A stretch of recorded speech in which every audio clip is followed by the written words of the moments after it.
Hello, hello, hello, and welcome back to Joe's Ventures. And today we're looking into the second part of my series, The Future of Jurassic World Evolution.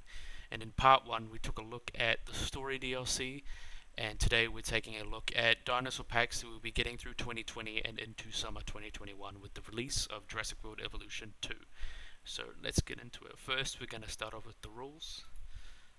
So the rules are these are packs that that have at least three different dinosaurs on them and based on a theme, so time period, like we had the Cretaceous dinosaur pack, or diet, we have the herbivore and carnivore dinosaur pack. So based on some sort of theme, and each of these animals can have new animations and such, like Nigersaurus had some new animations, and so did pretty much every animal added have their own sort of unique animation. So, but nothing too drastic. We're not adding anything way too different. So we're just trying to keep it as realistic as possible. Now, each of these dinosaurs need to be semi-popular or have a place in the Jurassic Park canon, and add something new to the roster, not just another weird hadrosaur, or add like something that we don't have, and have something distinctive about them, like something that's weird for their group to justify their existence and give them something interesting to an interesting reason to be in this pack. So this pack we've based around dinosaurs, pterosaurs, and marine reptiles. Even though I haven't added any pterosaurs or marine reptiles in this list because I'm not sure how far they want to expand the aviaries. So we're not getting any mammals, no saber-toothed cats and woolly mammoths, no Postosuchus and Dinosuchus, or other groups, extinct groups that do not fit in the Jurassic Park film canon. So we're going to keep it to dinosaurs pretty much for this video. But I was just wanted to add pterosaurs and marine reptiles because there is evidence with the Mosasaurus in Jurassic World and Pteranodon in 3 of the Jurassic Park movies that there are pterosaurs and marine reptiles in canon. So first we're starting off with the Oddballs pack. So the first animal we got here is Therizinosaurus, which has been highly requested just because it's such a weird, unique animal. And it has these giant meter-long claws and a stout body and a tail that just really makes it unique. It's also a huge herbivorous theropod, which is also really weird. So it just screams weird. So it would be perfect for the game. And being so tall, being a browser, it could use the tall herbivore feeders and be the first non-sauropod to use it. Unless, I don't know if the hadrosaurs use it, but I think that'd be really cool to see another animal use a tall herbivore feeder. And it would require a bunch of new animations because its big claws would require like new fighting styles and such. It would use its claws to attack its enemies, new death animations and such, new feeding animations now that it's feeding from a tall herbivore feeder. But I think it would easily be added and be one of the most interesting animals in the game. So in that similar vein, we've got next Dinosaurus, which is also extremely highly requested and is a little bit is more similar to Therizinosaurus, with being also from the neck and having giant claws. But along with that, it has a giant spoon bill, so it's got a very long and wide face, and has a sail like Spinosaurus. So that's really weird. It's basically checks off the list, and also being believed to be an omnivore, it could use both and living in like wetlands and such, it could use both the herbivore feeder and the fish feeder because some people have speculated that it's a pescivore or eats fish as well as being eating plants. So I think it'd be cool to incorporate something that uses more than one feeder.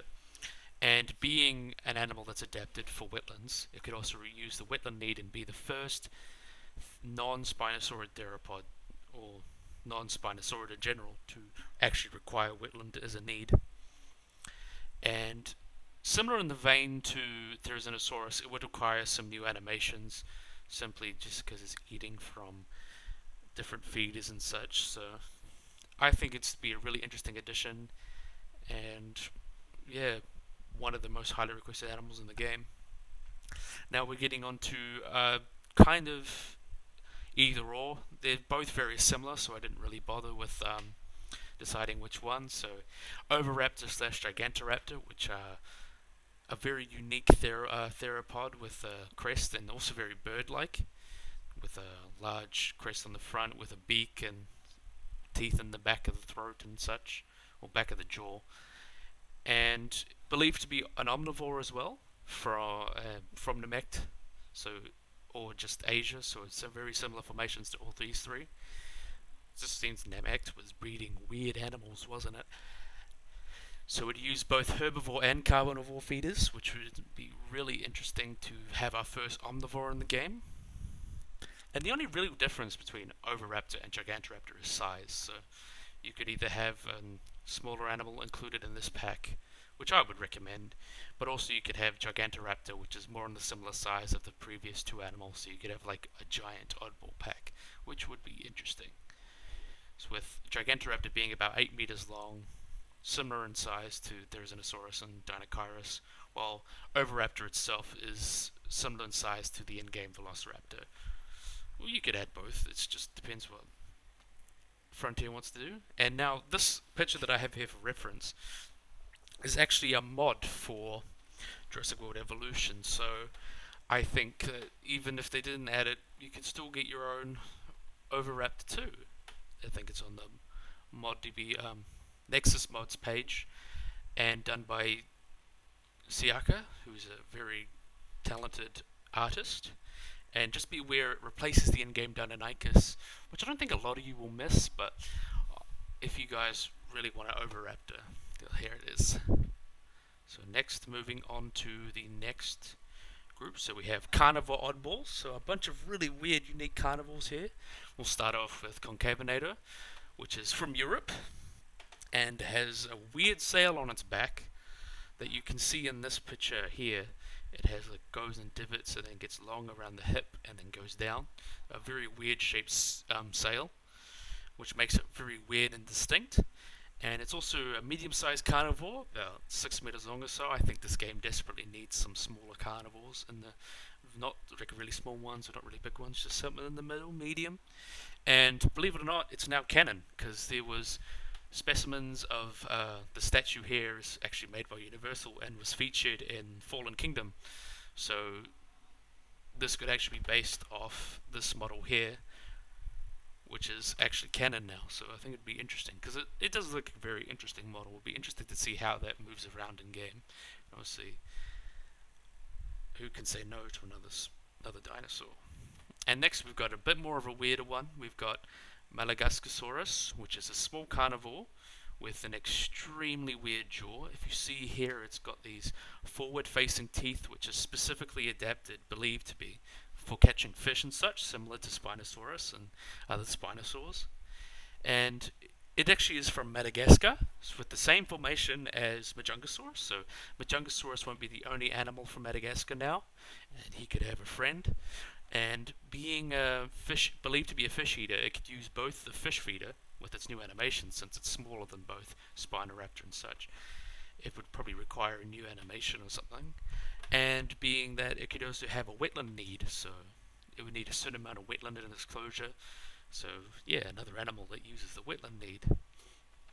And lucky last, we've got Oscillivinator, which is an Australian dinosaur, which is for which means that Madabarosaurus won't be alone in Australia anymore. And it's a medium-sized carnivore, very similar in size to Concavinator. But what makes it really unique is that, looking at the bones, it was able to semi-pronate its hands and able to use its hands to potentially grip prey. So I think that could be, like, for unique animations, it could probably be similar to Indominus and grab smaller dinosaurs to eat, to catch them, or also use them when they're dueling other dinosaurs. So I think that could be a really interesting new animation slash dinosaur to add into the game and add a bit more uniqueness. So as well, this is the Oddballs pack, so make everything weird.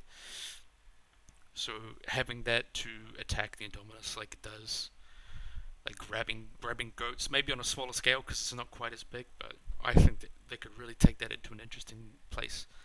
So next we have got our Jurassic Pack. So we have the Cretaceous pack already, but we're missing the Jurassic and Jurassic packs, which I have here. So we'll start off with the Jurassic Pack, and we'll start off with the first dinosaur, Coelophysis, which is a small carnivore from the Jurassic of North America, the Kayenta Formation. So it would potentially be a new dig site, or the one we already have in there. And it's pretty famous as well. It's known from thousands of specimens around Ghost Ranch, and is also featured in Walking with Dinosaurs and other paleo videos. So it'd be interesting to have a small dinosaur like that. And also for those that are wanting Segisaurus, Supervisus is very superficially similar, so you could potentially just rename it and use it in your park. So and have all the canon dinosaurs, so it's a win-win.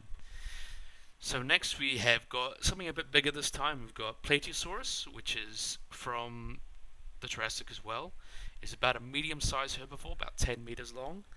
So what makes it weird is it's an early bipedal sauropodomorph, so it would be a really unique dinosaur to have in the sauropod roster because it walks on two legs, and it's also very basal, and it has like a long neck, and it's like the beginning of a sauropod.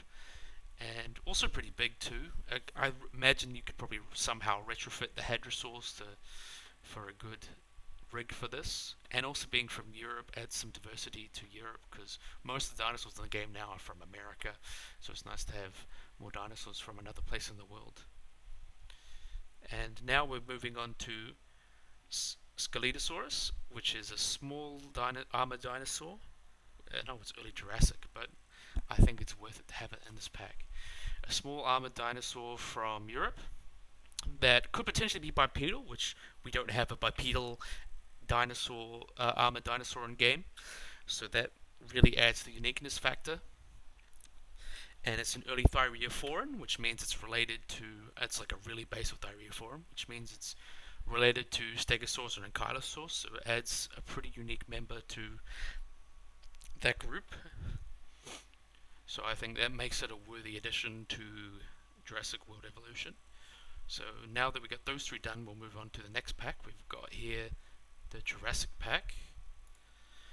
And starting off here, we've got Torvosaurus, which was a large carnivore, about 10 meters long, similar in size to a lot of the other larger ones in game, like Allosaurus and Tyrannosaurus, from both North America and Europe. So really, you could add it either or have it in both, because it was a very widespread dinosaur.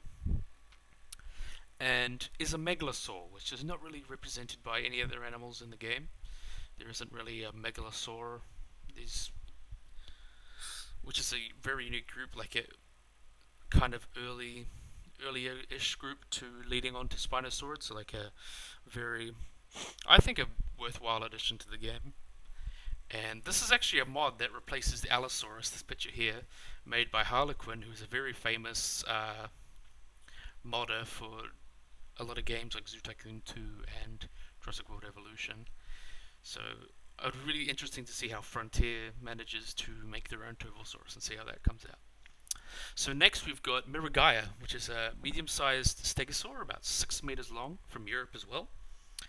And for a stegosaur, the in-game stegosaurs at least, it has a very weirdly long neck, almost like a sauropod. So it's like a stegosaur trying to be a sauropod. Though in real life, we know from better remains of Stegosaurus now that stegosaurs in general had longer necks than we thought. Miragaia in particular had a pretty long neck. So I think it'd be interesting to represent that in game and actually add a unique stegosaur instead of the 5 we already have. Well, was it 5? No, 3. But hey, I can't complain about another stegosaur. Now this was a model done by Mauricio and Cindy from Prehistoric Kingdom. So, and also I'll make my own Prehistoric Kingdom videos. I plan to make one soon. I'm not going to tell you yet. Shh. But I plan to make a video for PK soon. And moving on to the next animal, we have Cryolophosaurus from Antarctica. So it'll be our first dinosaur from Antarctica, and also a medium-sized carnivore. So kind of rounds out this pack a bit. A little bit bigger than Australovenator and Concavenator, but I can't complain about that. Also from the early Jurassic, so it fits into this Jurassic dinosaur pack theme. and it has a really distinctive skull crest that you can see here, which is gave it the nickname Elvisaurus after Elvis Presley, of course. So I think having a weird crest like that does give it a unique uh, reason to be in the game.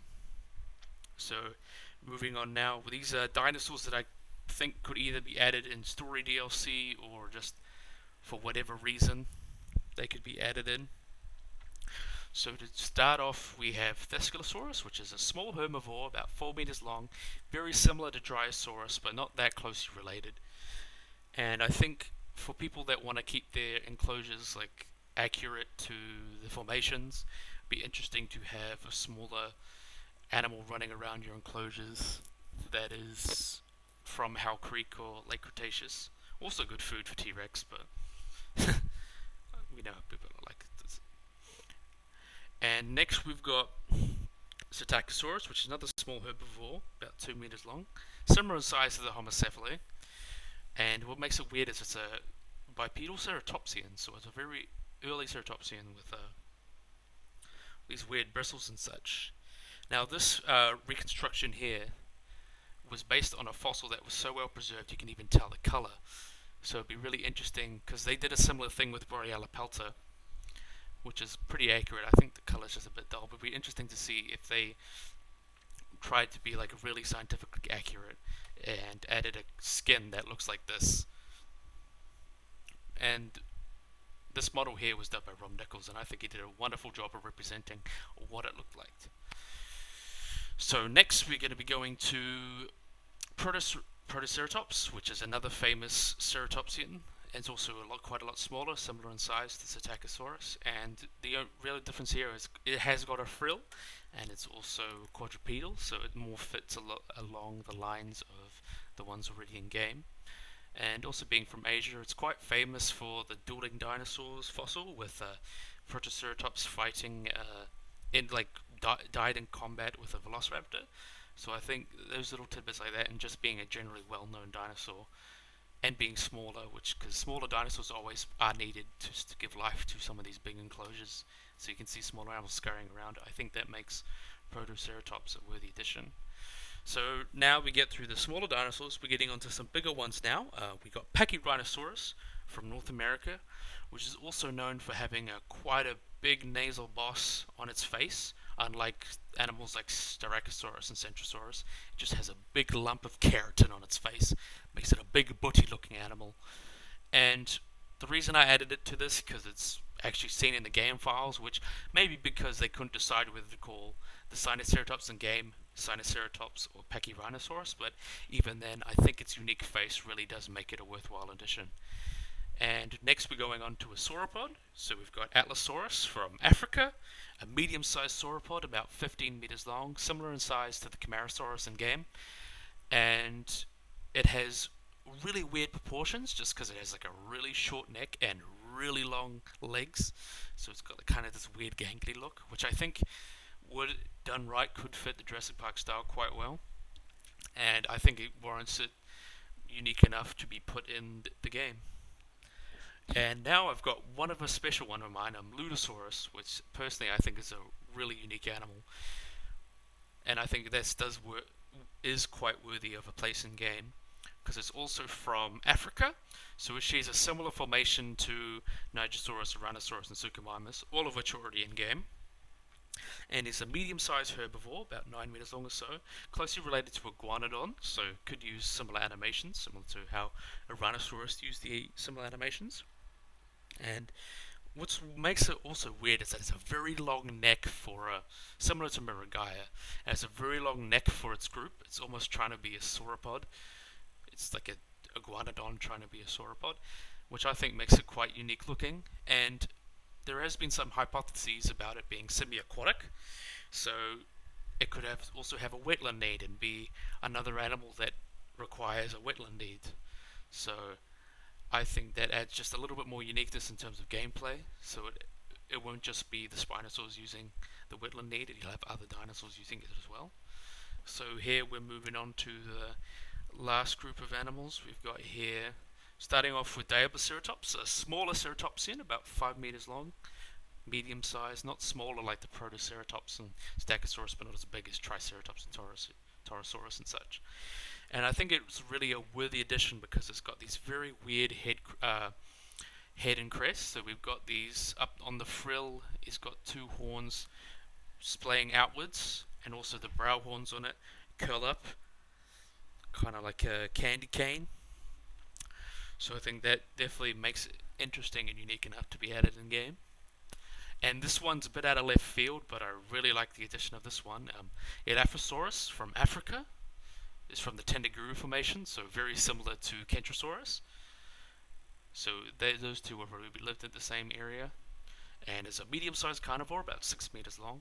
And what's really weird, it's a ceratosaur, but it's very long and slender, and it looks almost like an ornithomimosaur, which is a good example of convergent evolution. So I think that's definitely worth addition into the game.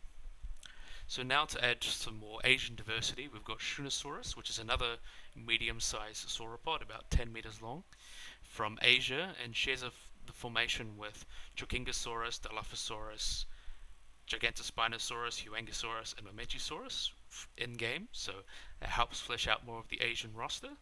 And what makes it weird is that it's got a short neck, but even weirder, it has a club on the end of its tail, like an ankylosaur.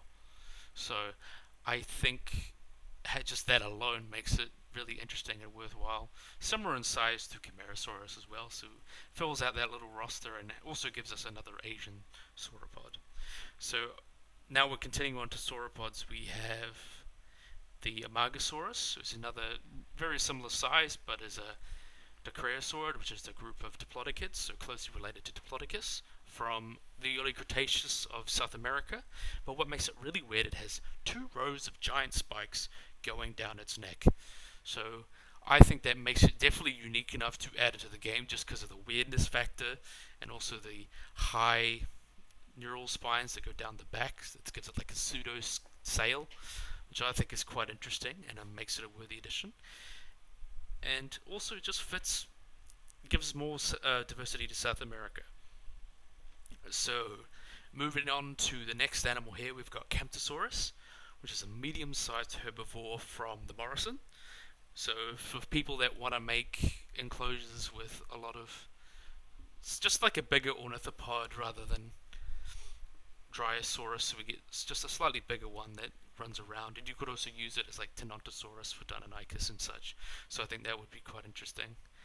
And last but not least, we've got Chinosaurus from Asia, which is very similar to Parasaurolophus, but has been seen in the game files. So I think don't know why, but I think they're adding something going on with that. Maybe they'll use it to add the Jurassic World style animals, but I'm not sure how they're going to do it, but it'll be interesting to see. So that concludes our video. So thank you for watching this video. Don't forget to like and subscribe, and bye bye.